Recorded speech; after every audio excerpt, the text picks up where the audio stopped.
2024 की नई टाटा नेक्सॉन सच में एक ऐसी कॉम्पैक्ट एसयूवी बन गई है जिसे देखते ही आदमी का दिल बोल उठता है, वाह यही चाहिए।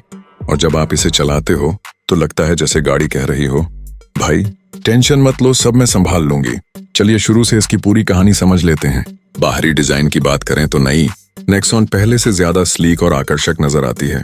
सामने की ग्रिल को थोड़ा नया आकार दिया गया है, एलईडी डे टाइम रनिंग लाइटें और तेज हो गई हैं और हेडलैम्प की कटिंग भी बदली हुई लगती है, जिससे इसका चेहरा और भी गुस्सैल और दमदार दिखाई देता है। नए अलॉय व्हील्स जब घूमते हैं तो ऐसा लगता है जैसे गाड़ी कैटवॉक कर रही हो, धीरे स्टाइल में और बिल्कुल कॉन्फिडेंस के साथ। अंदर कदम रखते ही सबसे पहली चीज जो मनमोह लेती है वह है इसका शानदार 10.30 इंच का पूरी तरह डिजिटल इंस्ट्रूमेंट क्लस्टर। इसका एनिमेशन इतना साफ और शानदार है कि लगता है जैसे किसी महंगा स्मार्टफोन डैशबोर्ड में फिट कर दिया गया हो।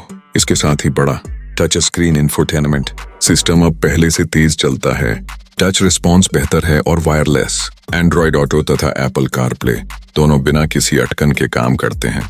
सीटों की बात की जाए तो सामने की सीटें वेंटिलेटेड फंक्शन के साथ आती हैं, जो गर्मी के मौसम में सच में भगवान का वरदान लगता है।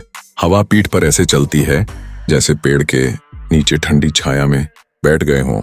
सीटों की कुशनिंग मुलायम है और ड्राइविंग पोजीशन भी बिल्कुल सहज महसूस होती है। पिछली सीटों पर पैर रखने की जगह भरपूर है और लंबे सफर के दौरान भी यात्री बिना शिकायत के बैठ सकते हैं। सफर की बात निकली है तो चलिए इंजन और ड्राइविंग अनुभव भी समझ लेते हैं। नेक्सन का 1.2 लीटर टर्बो पेट्रोल इंजन अब और भी स्मूथ महसूस होता है। तेज एक्सेलरेशन चाहे शहर में ओवरटेक करने के लिए हो या हाईवे पर लंबे स्ट्रेच के लिए, यह इंजन हर स्थिति में भरोसेमंद साबित होता है।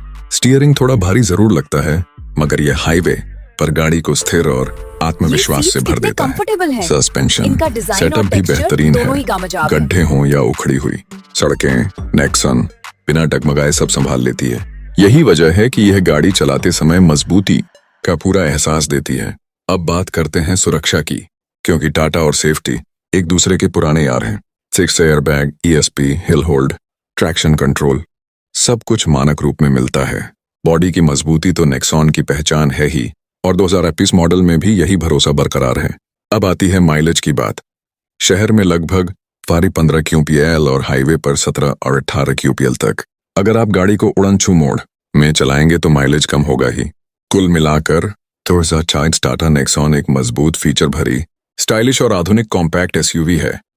जो लोग आराम, सुरक्षा और तकनीक तीनों को साथ लेकर चलना पसंद करते हैं, उनके लिए यह गाड़ी एकदम परफेक्ट है।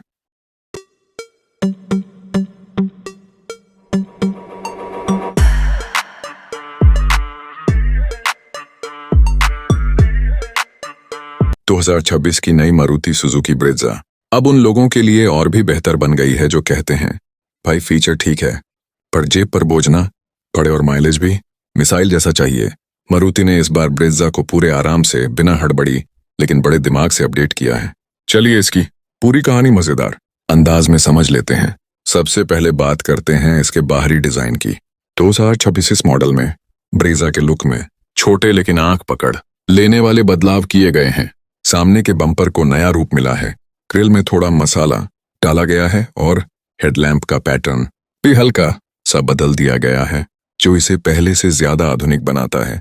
नए अलॉय व्हील भी ध्यान खींचते हैं। कुछ लोग कहेंगे कि सादे हैं, पर कुछ कहेंगे कि क्लासिक लुक है। कुल मिलाकर ब्रेज़ा अभी भी सड़क पर एक साफ सुथरी सिलाई हुई एसयूवी लगती है, जो बिना हल्ला मचाए अपनी पहचान बना लेती है। अंदर की दुनिया में आए तो यहाँ मारुति ने अच्छे से काम किया है। बड़ा टच स्क्रीन सिस्टम, बेहतर ग्राफिक्स, अधिक स्मूथ UI और ज्यादा रिस्पॉन्सिव है। उम्मीद यही की जा रही है कि 2028 ब्रेज़ा में 10.1 इंच वाली बड़ी स्क्रीन मिलेगी, जिससे पूरा डैशबोर्ड हाईटेक जैसा दिखेगा। इंस्ट्रूमेंट क्लस्टर भी अपडेटेड फॉर्म में आने की संभावना है, शायद आधा डिजिटल आधा एनालॉग या पूरी तरह TFT डिस्प्ले। सीटों की क्वालिटी अब बेहतर हो गई है, कुशनिंग और मजबूत है और पीठ में लंबे सफर पर दर्द होने की संभावना कम हो जाती है। ड्राइविंग पोजीशन हमेशा से ब्रेज़ा की मजबूत बाजी रही है। सीट पर बैठते ही लगेगा कि हाँ, अब मैं गाड़ी चलाने आया हूँ। पीछे की सीटें भी काफी आरामदायक हैं और 3 लोग भी बिना झगड़े के बैठ सकते हैं, बशर्ते वे पतले हों। अब बात करते हैं 2023 ब्रेजा की सबसे जबरदस्त और चर्चित बदलाव की, इसका नया अंडरफ्लोर सीएनजी टैंक। हाँ जी, अब सीएनजी सिलेंडर बूट के अंदर शेर की तरह बैठा नहीं मिलेगा, उसे नीचे जमीन के पास फिट कर दिया गया है, जिससे बूट स्पेस बच गया है और परिवार वाली खरीदारियां आराम से आ जाएंगी। यह बदलाव मारुति के लिए मास्टर स्ट्रोक साबित हो सकता है, क्योंकि लोग सीएनजी पसंद करते हैं, पर बूट स्पेस खोना नहीं। इंजन वही पुराना और भरोसेमंद 1.5 लीटर पेट्रोल इंजन है, स्मूथ, बिना नखरे वाला और माइलेज देने में फन्ना। यह इंजन आपको शहर में आराम से 14 से 16 किलो पीएल और हाईवे पर 18-20 किलो पीएल दे सकता है। सीएनजी में तो माइलेज और भी सस्ता सपाट होता है, यानी जेब में छेद नहीं होगा। ड्राइविंग अनुभव पहले जैसा हल्का फुल्का और आसानी से संभलने। ब्रेजा चलाते समय आपको भारीपन नहीं मिलता, स्टीयरिंग हल्की है, क्लच आरामदायक है, एएमटी वाली में तो टेंशन ही खत्म, और सस्पेंशन भारतीय सड़कों के हिसाब से बिल्कुल सही ट्यून किया गया है। सुरक्षा में भी ब्रेजा अब पीछे नहीं है। 6 एयरबैग, ABS, EBD और 360 डिग्री कैमरा जैसे फीचर्स 2026 मॉडल में मिलने की पूरी उम्मीद है। एडस आने की भी अफवाहें हैं, पर यह पक्का नहीं। कुल मिलाकर 2025 मारुति ब्रेजा उन लोगों के लिए एक परफेक्ट पैकेज है जो माइलेज, भरोसा, कम खर्च और आराम, इन 4 चीजों को पहली प्राथमिकता देते हैं। ये गाड़ी चिल्लाती नहीं, लेकिन काम ऐसा करती है कि दिल जीत ले।